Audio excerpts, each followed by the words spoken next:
Hello and welcome to this episode of Class is in Session. I'm your host, Ashley Stevens, and this show on Black Enterprise highlights the latest happenings inside HBCU classrooms, public policy issues facing these historic institutions. We take a look at the business side of HBCU sports, and we also shine a light on HBCU alum, leaders, and students who are making major moves, particularly in business and the arts. Y'all, I couldn't be more excited today about this special guest. Melody Shari is a multi-millionaire businesswoman, a beauty and wellness mogul, singer, philanthropist, a multi-hyphenate entrepreneur. And y'all, you know she looks familiar. That's because she stars on the own hit reality show, Love and Marriage Huntsville. So listen, this Alabama A&M alum is here to discuss her growing businesses, self-care, motherhood, and how, even after completely starting over after divorce, she was able to come back bigger, better, still standing on business, and empowering other entrepreneurs in the process. Hello and welcome, Melody Shari. Hello, and hi everyone who's watching. How are you doing? You look so beautiful. I appreciate that. Listen, same to you. I'm loving the hot pink over here. I love it. Thank you. Listen, we're Thank just you. trying bringing the sunshine over here, and you do that. You are always turning up the heat on TV and your music videos. Listen, I saw your music video, Nobody's Business, just hit more than 1 million views. Congratulations to you. Thank you so much. Music really just has been one of those things that's been an amazing outlet for me, a way for me to kind of share my emotions, share where I am, and also put out music where other people are able to relate. So I have enjoyed my music journey. It's been great. And actually, today is the day I actually dropped my first single, Telltale Signs, the video. It was 2021 today. Wow, that's a big Yeah. milestone. That's exciting Yeah. for you. Thank you. And it has hit 1 million views too on Oh, go YouTube. ahead, Melody. Ain't Yeah. nobody mad at you. Listen, go ahead, 1 million views. Listen, so tell us, is the music, is this a part of a bigger project? Do you have an album that's already out or one that's in the works? So my original plan, actually, when I dropped Telltale Signs, the song back in 2021, I was like, okay, I'm going to drop a couple of singles, then I'm going to drop an EP, and then eventually I'll do an album. But if I can be honest, I've kind of put music a little bit on the back burner in the sense of I have so many other things going. I don't get to go into the studio as much as I would like to. So I only get to go in there, every now and then, because I do also have 4 beautiful babies too. And so I haven't been able to do an entire album yet because, I tell people all the time, I don't push balance, I push prioritizing. So when it comes to my priorities, music's not at the top. That's interesting you said that because I actually did want to ask you about that. For Mhm. some who do know you from TV, but they may not know all the other things and the hats you wear. You teach master classes in real estate and business. Obviously, you star in a hit reality show. You're a fashion model, music artist. You own a cosmetics line. So I wanted to ask how you balance it all, but it sounds like to you it's not necessarily balance, it's about prioritization. So tell us a little bit more about how you do all you do. So that's a very good question. So for one, every second of the day matters. I tell people all the time, you got to get up, you got to get moving. Every second matters. I've been in those situations where at the end of the day, I've thought, man, if I could have just gotten up an hour earlier, or man, if I had have just instead of taking maybe this nap or done something else, I could have gotten all my really important tasks done. I hate that feeling. I hate that feeling. So I make sure that every second of my day counts. And prioritizing, yeah, like if I have a business report that's due today, that may be the priority. Or if my pumpkin is sick, that becomes a priority, right? I'm gonna go get my pumpkin from school and take him to the doctor and do that part. So I literally do prioritize, and I make every second count. Like yesterday, I was live a few times yesterday. So they were following me through packing orders, picking up pumpkins from school. I took one to tennis, rushed home, hurried up, and made on live jumbo stuffed pasta shells for dinner. Then ran out and picked her back up from tennis. Right, went to an open house at my middle schoolers open house. She started middle school this year. Then Wow. came home, put the croissants in the oven to go with the jumbo pasta shells. Then we ate, showered, did homework. Right, so every second matters. Yeah, Literally. That's a lot. yeah. I commend you because, like I said, you wear so many hats. You do it all fabulously. And I actually do Thank want to talk you. about the fashion a little bit later because I was so excited to see your line with Jay Bolin. But before we get into that, I want to talk about just a little bit about your background. You're an Alabama native. And I want to know why you chose an HBCU in your home state. Tell us about that. Oh man, so I am from Alabama, born and raised, very small town, one red light, Brundage, Alabama, but truly a community where there's always just been so much love and everybody really feels like family, right? And so I remember as I was entering my senior year, I had several applications, that I was filling out, graduated salutatorian of my class. And I literally decided that I wanted to go to an HBCU. That was, and I didn't submit applications only to, I was doing Yale, I was doing several colleges, right? And I was like, you know what? I want to go to an HBCU. And so then from there came the pressure because my brother graduated from Tuskegee, my father graduated from Tuskegee. So I was getting the pressure from them to, go to Tuskegee University. And I was like, that's too close to home. That's only an hour and a half away from home. Nope. So then the next part for me became I knew a lot of people from Brundage who came to Alabama A&M University, always spoke how Huntsville is a place where a lot of blacks are successful, doing their thing in their careers.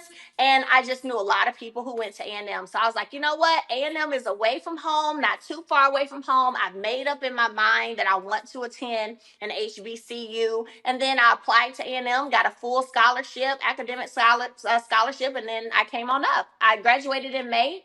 I started summer school. I want to say it was the last week of May, first week of June. Wow. So you kept rolling and A&M was your choice. Tell us how Yeah. Alabama A&M, your HBCU, helped prepare you for the businesswoman that you are today. It was just so phenomenal to be around and see and be inspired, right, by so many of my black professors who I could say, hey, that they look like me, and they're successful. They're teaching here at this university, right? Highly educated, and that really was an inspiration for me. And I think that being there amongst scholars, right, and even some of my peers, because I had peers from all over the country who came to Alabama A&M, and just being introduced as well and seeing other people being successful definitely helped me to know what it looks like, right, to be a successful businesswoman. Got it. That is important to see other people in that space who are doing great Mm-hmm. things. And now, obviously, you are one of them, an outstanding alumna. Thank So, you. Thank you. Melody, when we think about today's world where a lot of folks are self made entrepreneurs who might Mm-hmm. not have a college degree, to you, what is the importance of still pursuing a higher education? So I think the importance is showing that you can and pushing yourself to start something and finish it. My degree is in English education. Will I ever probably go back into the middle school classroom? Probably not, right? But I was challenged and learned so many other valuable thinking tools, thinking skills, tactics, learning how to challenge my mind to think a certain way because mindset is super important. So receiving a higher education still allowed me to be in the position to where now I can do everything I'm doing, be successful in it. I can write up a report and do that grammatically correct, right? I can go stand in front of thousands because guess what? You had to take speech. That was one of your electives or whatever that we had to do while we were at A&M. And so doing all those different things, it's experiences. And I truly believe that experiences really push you and challenge you to be your best self. Got it. Love to hear that. Do you still go back to homecomings and support your HBCU? So not in that way. I never was a big homecoming person though. Even whenever I was at A&M, I think I went to one homecoming, but I do support in other ways. So like for example, recently I went and visited some of the female dorms.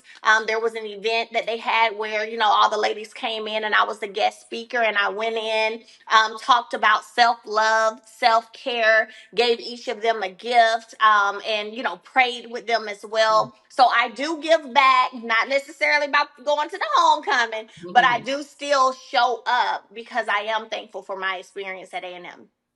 And that's powerful because those are moments and memories, that those young ladies will forever cherish, right? That you have Yeah, shown up yeah. to impart wisdom and prayer Yeah. into them as well. So that's really important. Thank Kudos to you. you. Thank you. Kudos to you. I'm glad to hear how your education helped, to set the foundation for you as a businesswoman. So let's get into the business aspect a little bit. You will start with the show because, right, obviously, folks know you from Love and Marriage Huntsville. How Mhm. many seasons has the show been on the air now?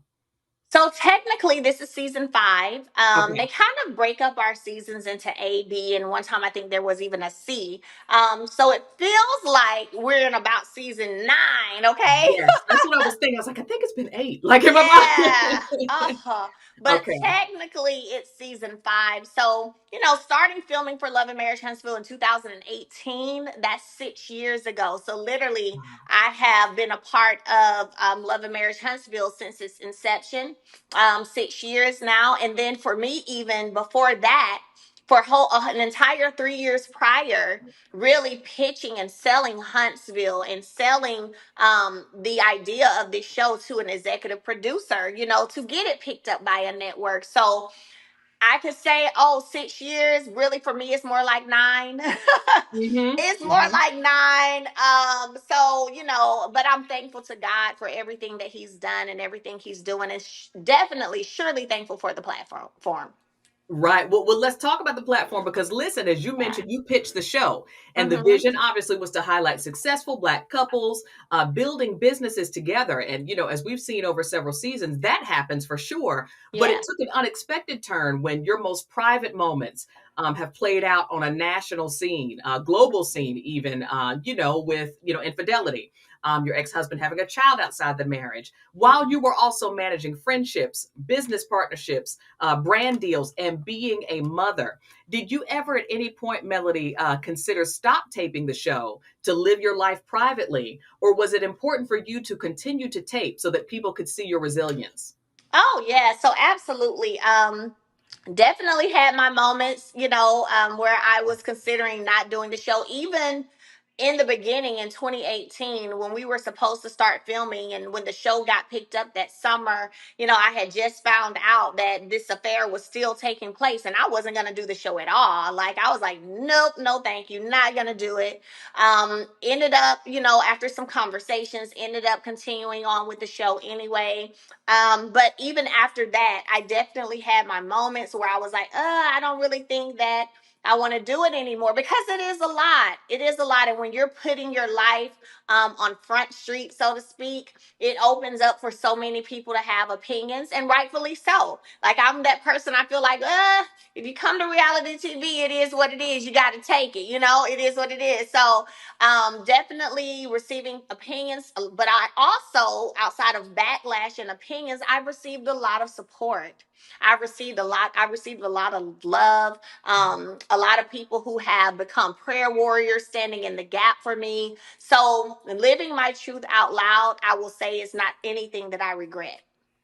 Got it. That's a big deal. I mean, because it takes a lot. Most people can't relate to the things that they go through being literally, quote, put on Front Street, for Mhm. millions of people to see. And you all have continued on to share the story. Let's talk a little bit about how you've protected your mental health and your peace. Yeah. Obviously, your private life is now a very pivotal part of the storyline of the show. Mhm. Um, and tell us about, again, your self care, what you do for your Yeah. emotional preservation, and also, I've heard you recently talk about the importance of, providing therapy for your children, the importance of Yes. that and what it means to them.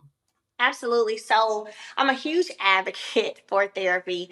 And so once I walked away from my situation, I started therapy. I put my children in therapy as well, because I wasn't going to be naive to think that, they would not be affected too. If I'm an adult and I'm affected, imagine the babies, right? So I put them in therapy too. It has been just very paramount, honestly, in me being where I am. I've also, in that, learned how to set boundaries. So setting those boundaries, knowing when to cut off certain things a little quicker if I feel like it does not align with my purpose, whether that's relationships, friendships, or whatever, situationships, workships. If it does not align with my purpose, I'm a little more quick to remove those things. You don't stay connected to situations that is causing mental anguish or causing you to not be at peace. And I think that for probably about 2 years, I spent more time alone than I'd ever spent my whole life. And spending that time alone with myself, doing self-care, massage therapy. I usually get a massage about every week. That's the one time when my mind, body, and soul are all on one accord, because you're not getting up, you're not going anywhere, you just gonna sit still, right?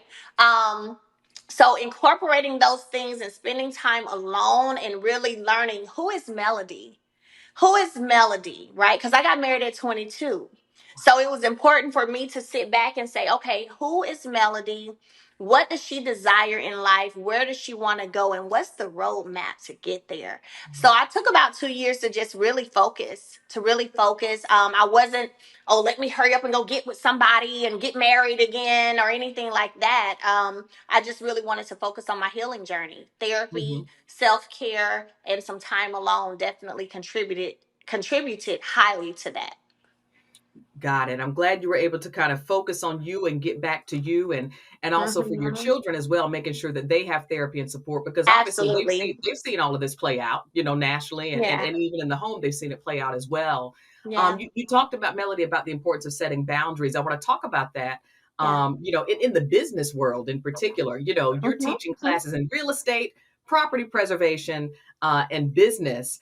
Let's talk a little bit about, tell us about some of the courses that you're developing for this new generation of entrepreneurs. Tell us about that. For sure. So, my first business where so I've been working for myself since 25, and my first business was in property preservation, which is really where you are managing foreclosed properties for banks. And that's where I did my first million, and then eventually turned it into a multi-million company in 3 years.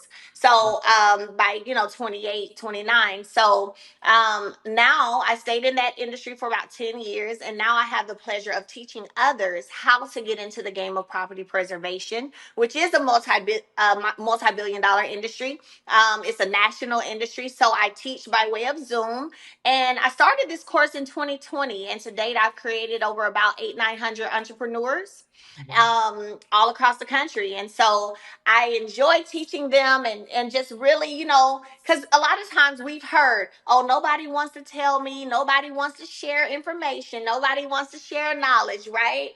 Well, that's not true. There are some people who want to see other people win. So it has been great. Some of my students have been able to resign from their 9 to 5s. Some of Wow. them have been able to make over 200K plus their first year in the industry. And so I'm enjoying really showing and teaching people the ropes of the business of property preservation that's always going to be around, because there are always going to be foreclosures, because people lose jobs, people die, people get divorces. Sometimes people just walk away from their homes and want to start a new life. So it's a business that will always be here.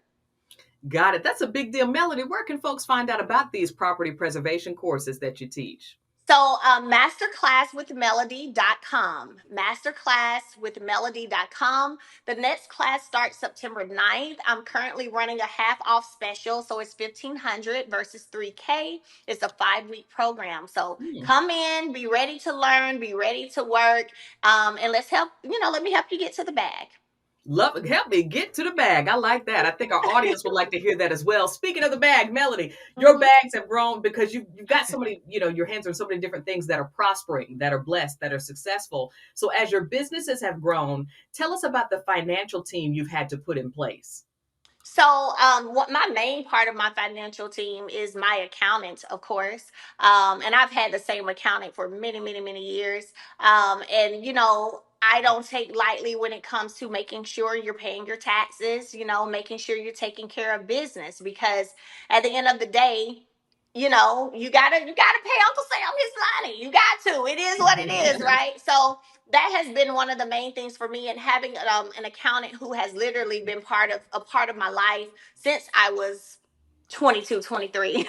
So Wow. knows me very well. I can run ideas. Hey, I'm thinking of doing this, how should I set this up? That has been crucial for sure. Got it. Got it. And so on that same topic, how do you teach your children about financial education? Absolutely. So the first thing I teach them about financial education is learning how to get to the money too. So so they spend a lot of time with me, and I say that because everybody who follows me have seen my children packing orders. They've seen my children knowing what products are for my beauty brand, understanding and first grasping, oh, there are avenues to make money. Never feel like you can't make money. Making money allows you to make purchases that can build wealth, right? So I talk to them all the time. I spend a lot of time talking to my children about not overspending, but you don't really need that. So we don't have to get there, right? What's something else we can, like just yesterday, I said it on live. My daughter was like, we were in the kitchen talking, and my oldest daughter, she's 12, and she was like, she said, I'm in the standing on business. I'm in the bloodline of standing on business. I said, okay, Okay. What? Mariah. And she was like, that was good, wasn't it? I said, girl, that was pretty good. And she was like, oh, I'm going to have me a shirt. I said, you know what? Mommy's going to get you a mock-up for the shirt. You can tell me which one you like, and we're going to sell your shirt, right? So they're all ready, because here's the thing. So I had Mariah when I was 25. I had already resigned from teaching.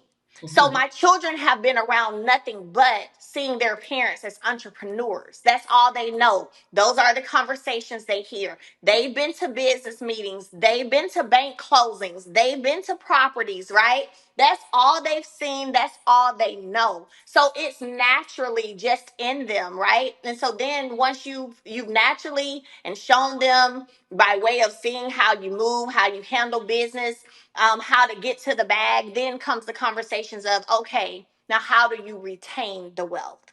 Mm, That's important. That's Mm-hmm. absolutely important. So your Yeah. children already have a concept of what generational wealth will look like for your Yeah. family. Yeah, they do. And it's so funny because sometimes my oldest two, Mariah and Tank, who are 12 and 11, they'll talk about how Tank's going to be a home builder, Mariah's going to be an interior designer, and they're going to have this thing together. They even talking about having a big home with the different wings and all this. And I said, now look, now y'all, we going to see, because y'all halfway get along. So, but okay, if y'all like it, I love it. But literally, that's what they think about. That's where their mindset is. I love that even as young people, they have a vision, they have an entrepreneurial mindset because they see you doing it, right? They have Yeah. seen your parents are entrepreneurs. They've seen you all, the highs and lows of businesses, and really nothing but growth at this point. You've got Yeah. so many businesses happening. Melody, I want to touch on those just a little bit. Fashion and beauty. Let me tell y'all something. If y'all don't go to Melody's Instagram page and to Stylist J Bolin, first of all, my mind is still blown because the line is so fire. So tell us how you linked up with Stylist J Bolin and about the line, the fashion line that's in your name. So literally, Jay Bolin styled me. I think for the first time may have been in 2015 or 2016, maybe. I was hosting the red carpet for a gala here in Huntsville. Actually, it was like the 100 Black Men Gala. And so he styled me for that because we shared a manager. So we shared a manager. He styled me for the event, and we just stayed in contact ever since. Great energy, great vibe. And so then it became, he rolled out his clothing line and all of that. And then it was like, oh, let's do some collaboration. And we just got in there, worked together, curating pieces that we know the audience will love. I get in there and model and show what they can look like on. And they buy them out every time. They sell out every time. I believe the looks are they're phenomenal. They are Thank you. absolutely phenomenal. I Thank love you. that. I love that y'all have a partnership. I love to see it, seriously. And I love to see Yeah. just a Black man. He's always doing positive things, and just He his looks are so is. classy. They're Oh, regal. They fit every model. Everyone he's worked yeah. with, it fits their personality, their style. Like, I love it. I When I love it. tell you Jay Boland's energy is so amazing, oh my gosh, he is one of the sweetest, kindest, most professional people you'll ever meet. I mean, Mm, just a heart of gold, just a heart yeah. of gold. I believe it. Mm-hmm. I'm so glad you have gotten to work together. So you've done fashion, right? Let's talk about Mhm. beauty. You have a skincare and cosmetics line, Seventh Avenue Beauty. Where did the idea come from, and what makes this line unique? So I started working on my beauty brand back in 2018. Due to the divorce, ended up dissolving. It was Embrace Beauty at the time, and I relaunched my business under Seventh Avenue Beauty. I grew up on Seventh Avenue, so my small hometown I talked about. I grew up on Seventh Avenue, and so I named it Seventh Avenue Beauty, where I learned the importance of skincare, health care, hair care, right? And the unique part about our beauty brand and how and why it's been able to go from an entire start over to a multi-million-dollar business is literally because we deliver good products that work. Our products are vegan, they're natural, they're paraben free, and they're made right here in the USA. In Dallas, Texas, I have a Black female chemist who I work with on creating these amazing stellar products. She's been a chemist for over 18 years. I go out to Dallas when I go do my shoots with Jay Bolin. I go into the lab, we work, we come up with stuff. And so, really, when you talk about a product where the owner is also the creator owner is very involved, you've got a Black female chemist who understands our skin, and we're bringing all of this creativity coupled with her education together. We've just literally created magic. It has been amazing. I have an 83% return customer rate because once you start using the product, you're going to want to come back. That's phenomenal. That, customer retention, that's a big deal. Yeah. That's a really big deal. How well Mhm. does marketing play in your customer retention, in addition to obviously the quality of the product as well? So marketing wise, I do a lot of posting and lives on social media, and I think too the marketing aspect of it that has really hit and kind of been able to hone in onto what people feel about the brand is because they've seen me do it from the ground up. They've been involved with seeing me packing orders, choosing. I share, hey, think I'm gonna choose these envelopes. Let's go back to the beginning. Choose these envelopes to ship in. Choose these boxes. What y'all think? Y'all like these? Like they have been a part of the process from the beginning. So they've literally seen me grow from, shipping 30 products or 100 products to now shipping thousands and thousands of products. Wow. And I think that's really cool too, the fact that you take the audience, the customer, consumer on the journey with you, that they've Yes, been able yes. to see you grow, like Yeah, you said, from just your beginnings to where you are now. I think yeah. that actually probably helps, customers feel included in the process as well.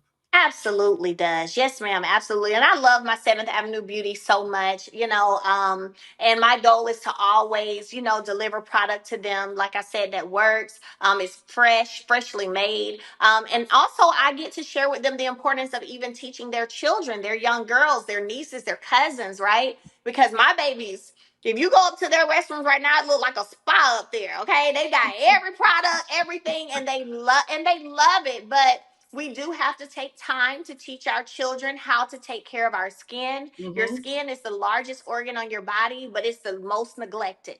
So Hmm. I tell people, invest in your skin. You get what you pay for. And I love the fact that we decided for the products to be vegan and natural and paraben free. Got it. That's a really big deal. That's a really big deal. They're natural, Yeah. paraben free. Your children love them as well. Yeah. Mel, you talk about skin and how you show up in the world. You do a lot of showing up on social media and on TV. Let's talk a little bit about the fact that you were the first reality TV star to have ownership in a network. Tell us about that. Yeah, so thank you so much. I'm here for all things Black excellence. I am. I love Black excellence. I just had Mimosas with Melody. It was nothing but Black excellence. My fifth Mimosas with Melody event, and so Nubian, when that opportunity was presented to me, and I was able to sit down and see where they were, where they're trying to go, and look at the content that they're putting out, making sure that it aligns with my purpose. Right? It was really just a no brainer. Mhm. Very easy decision.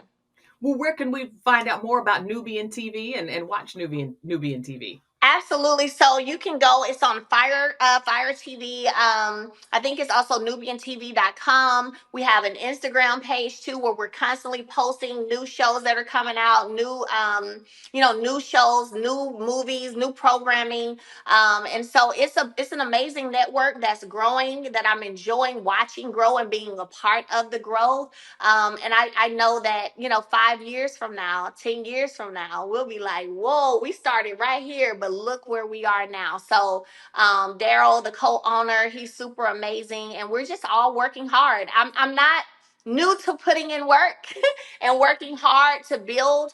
Sometimes people want overnight success. That's not the way. You miss so many things you need to learn on the journey when you move that way. So I love getting in there, getting in the weeds, and really growing, really building strategically and learning the lessons when you're here. So when you get here, those lessons aren't bigger.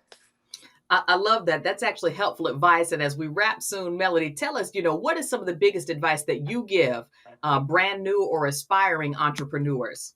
Oh wow! So, let me try to cut it down a little bit, cut my list down a little bit. For one, and whenever you entrepreneurship can sometimes be a road that is I'm not going to say a lonely road, but everybody's not going to get how you think. Everybody's not going to get why you took your last $5,000 and invested it in a dream or a vision that you have for something. Everybody's not going to get that. Be okay with that. Be okay with that. Don't get offended.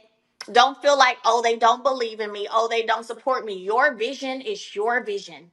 You work your vision, okay? And you literally don't have to share everything with everybody. Be particular about what you share and with whom you share it.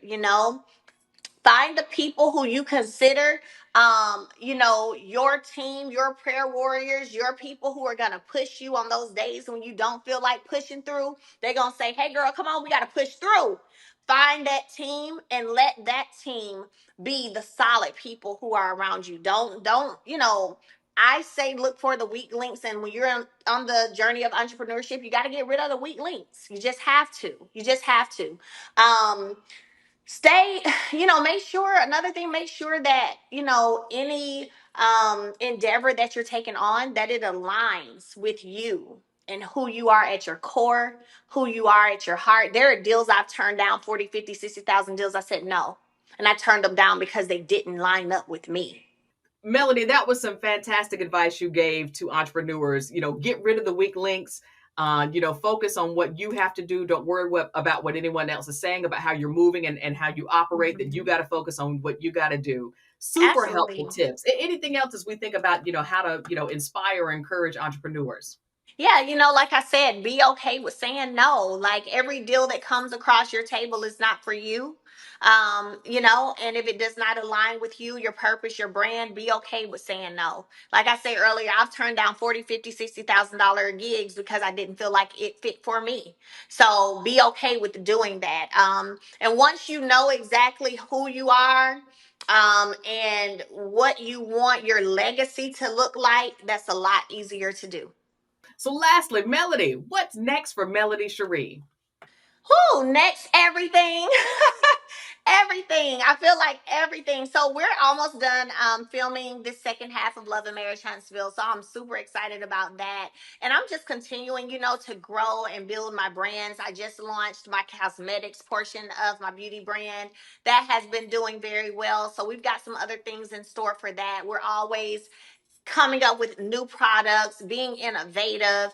And then the holidays are coming. So I'm looking forward to that too. Like Black Friday is coming, which is going to be like, whoo. But then we'll have the holidays. I really value just having time to spend with my kids, and just watching those Christmas movies and, eating good and loving and hugging on each other. So I'm looking forward to that already. I'm already looking forward to that. Good, good. Well, listen, it Yeah. sounds like you actually get to take some time off during the holiday. I'm surprised Facts. you get any time off, but I'm actually glad to Facts. hear you get some time off. Yes, yes. Look, that's why I'm already there because I'm like, ooh, when December comes around, yes, I'm gonna be chilling with my babies, hot chocolate, making pretzels. Like that's a chocolate covered pretzels. That's what we gonna be doing. I love to hear it. I Yeah, love to hear it that you're already looking forward to spending time with your children. I know they're the most important thing to you. And, yeah, and yeah. Melody, kudos to you because, like I said, you literally are doing so many things: Thank skincare, you. cosmetics, fashion, beauty, television. business courses. You were doing a lot of things and fabulously as well. So it's important to hear the tips you shared with us today about aligning all your business efforts with your purpose, making sure that you are finding prioritization more so than balance as well. Melody, lastly, what are your daily words to live by? Ooh, daily words to live by. Ooh, don't fake it till you make it.